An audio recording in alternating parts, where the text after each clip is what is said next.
Hey Daniel, I know the weekend started off on a tricky note and qualifying just looked very difficult in terms of how the car felt. Yeah, I mean, yesterday was certainly a struggle. No denying that. So we made a lot of changes overnight, and obviously very different conditions today. But getting out into P3, I felt actually we were in a more reasonable spot. I felt like we were good enough to, fight for whatever the top 10 or thereabouts. So like back in a respectable spot, let's say.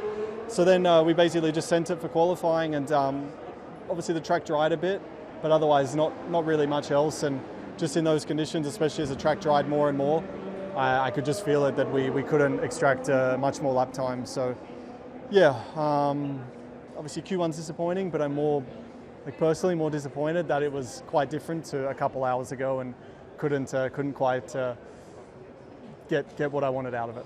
So if it's dry tomorrow, I guess what you kind of learned earlier and overnight might make you feel a little bit more optimistic about tomorrow. I mean, for the dry, we don't know. Obviously, like from yesterday, we changed a lot. So if it's dry tomorrow, then hopefully it worked, because we still don't really know in these conditions. But I mean, to be honest, it couldn't have got worse than yesterday. So I'm optimistic that tomorrow's setup is better than Friday's.